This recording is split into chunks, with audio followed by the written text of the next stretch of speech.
I got Jason Tatum, 7. He's a superstar. Then I have Luka.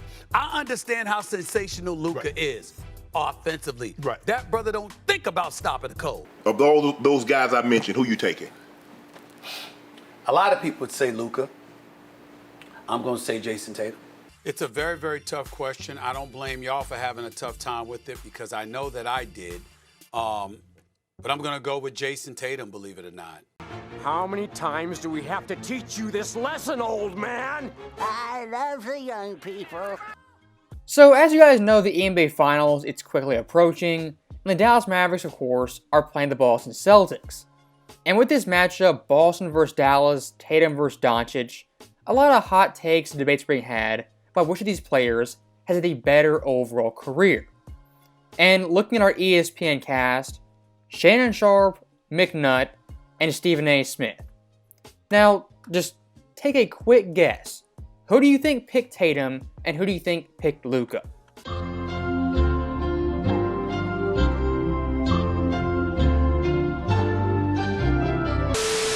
So, as you guys probably guessed, Stephen A. Smith took Tatum over Luka, predictably so.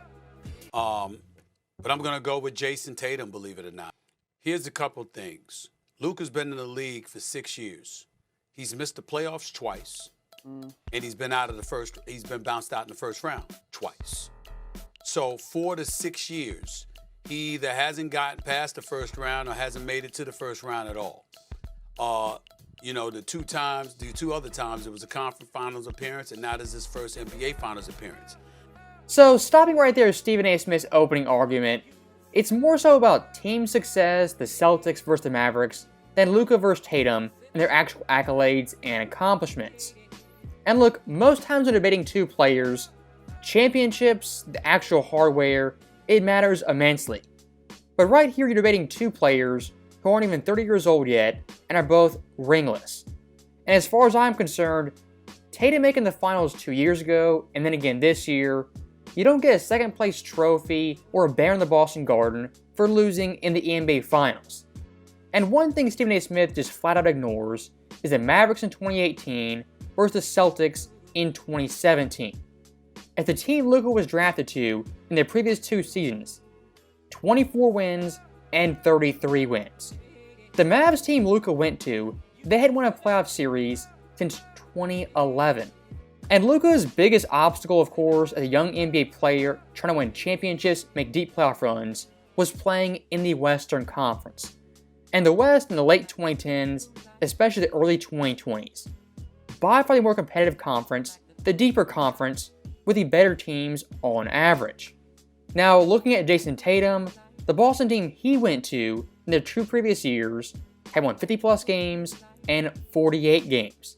And that 2017 Celtics team, they were the first seed and made the Eastern Conference Finals. And if you compare Luka versus Tatum straight up in the playoffs, I mean, their individual performances, individual play, it's not particularly close. As Luka Doncic leads in points, rebounds, assists, steals, shooting percentage, and 3-point percentage. The only thing Tatum's definitively better at is free throw shooting, defense, and being more athletic. But that right there is where the advantages end. As looking at Luka with the intangibles, the far better clutch player, big shot maker, and just big game performer. Now of course Tatum, he's had some big time clutch performances, but in the 22 finals, the biggest choke of his career, and came up really small on the biggest stage. And look, when it comes to Tatum versus Luka, this comparison is just so unfair for JT. Because Tatum, of course, is a first-team All-NBA player, and in my view, a top 5, top 6 type guy. But Luka Doncic, he's in that tier 1 category, debatably the best player in the world, and in my view at worst, a top 2 player. So comparing these two guys, it's almost like Jordan versus Drexler. Is Drexler a bad player? Of course not. Hall of Famer, NBA champion. He wasn't Michael Jordan. Now, I will say this about Luka. Points, assists, and rebounds, along with field goal percentage shooting, he's gotten Jason Tatum beat. But do you know that in Jason Tatum's 7 years in the NBA, he's only been bounced out in the first round 1 time? He's been to 5 conference finals, and now his second NBA Finals appearance. And when you look at that kind of resume, that's where I think he gets the edge. Now, stopping it right there, the direction of this debate, it's pretty clear at this point. We're not debating resumes, individual accomplishments, individual greatness. We're just looking at team record, team success, and just going off that purely. And like I said just minutes ago, when you have two players who are both ringless, haven't won titles, you gotta look more at the individual stuff and the personal accolades. And looking at Luka Doncic, I mean, it's just plainly obvious. This dude, a 5-time All-Star, 5-time first-team All-NBA, a scoring champ, leader in triple doubles for a season, 2-time scoring champ in the playoffs, 1-time playoff assist leader, and of course this year was the West Finals MVP. Now, looking at Tatum's resume, it also is pretty impressive, but compared to Luka, just isn't on that level. As Tatum, just like Luka, a 5-time All-Star, 3-time All-NBA first team, and of course in 2022 was the East Finals MVP. If you compared Tatum to any player under 26 who wasn't Luka Doncic, his resume, team success, individual success trumps those guys pretty easily. But you got to remember, what we're looking at Luka now, we didn't see before. You see Luka stepping stuff up defensively. You see Luka complaining to the referees less. You see him being more diplomatic or more judicious. You see him being more deferential. Now, obviously, he believes in Kyrie more than he believed in Porzingis, for example, or somebody else. So we get that part. I take those things into consideration. I get what you're saying.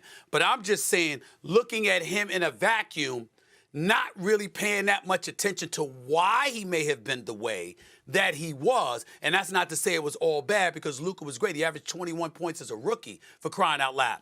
I'm just simply saying, looking at him now, that's not what we were seeing years ago.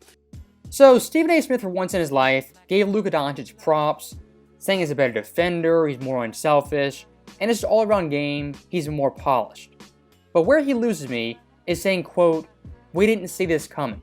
Stephen A. Smith, not the smartest guy in the world, but I think everyone back in 2022, even 2021, we knew Luka at that point was going to be an all-time great player and an NBA legend. And after the 22 playoffs for Luka Doncic, as a 22-year-old, averaged 32, 10, and 6, made the West Finals, beat the 64-win Suns team, a really solid Jazz team, and lost to the eventual champions. Everyone at that point knew Luka Doncic was a future face of the NBA and potentially a best player in the world candidate by age 25. And historically speaking, any 22-year-old who makes a deep playoff run, averaging 30 points per game on a pretty mediocre team, they're going to get tons of hype, tons of praise, and tons of credit for doing so. That's why Stephen A. Smith's comment saying, "Nobody saw this coming," it's quite peculiar. It wasn't what we were seeing when he was playing under Rick Carlisle compared to what we've seen him do under Jason Kidd. There is a difference in Luka now compared to what it was 2, 3, 4 years ago. And He got Kyrie. You did that thing, Uncle, where you kind of changed the question. Because if you were to flip-flop these two guys, obviously now you're having a conversation about what it looks like in the potential moving forward, as opposed to so far what has been accomplished. And I just think team winning, it's hard He had to the do. better It's hard team, to get Mo. to the finals. Right, that's what I'm saying. But this is why I would give Jason Tatum the credit, though. I'm saying, like, he's gotten closer to the destiny. Now, we probably... So, breaking news, Stephen A. Smith, Luka at age 20 under Rick Carlisle is a completely different player than him at age 25 under Jason Kidd.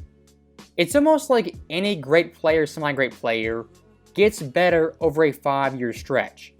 I know it's mind-blowing to think that, but, you know, Stephen A. Smith, breaking news right here, flaming hot takes. And Monica McNutt, for the third time in this video, keeps talking about finals appearances and getting close to the destination.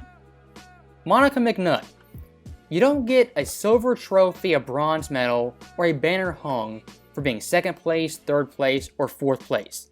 In the NBA, there's one champion, one trophy, and that goes to the winner of the NBA Finals. You got to show us. Think about it. There have been series in which Luka has lost, and Luka was the best player. Remember those times he lost to the Clippers? Was there any doubt in anybody's mind who was the best player on the floor? Kawhi, Paul George, or Luka? Who was the best player, Mo? But Shannon, I mean, yeah, Luka's clearly was rolling, but in career, the best career, like I know we're not talking horseshoes, but if we have to choose between what we're given, you're really taking the individual accolades over opportunities to compete for a final? So I'm going to stop it right there as this debate gone completely off the rails.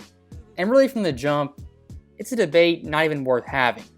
In 2.5, 3 weeks, we'll know who the greater player was, but even then, does it really matter yet? Luka's only 25, Tatum's only 26. In the next decade's time, we don't know what could happen. Anything could happen. So debating who's the greater player, Tatum or Luka at this point in time, it's simply a waste of time. So apologies for that. But as always, thank you guys for watching. Hope you enjoyed it. I'll see you next time.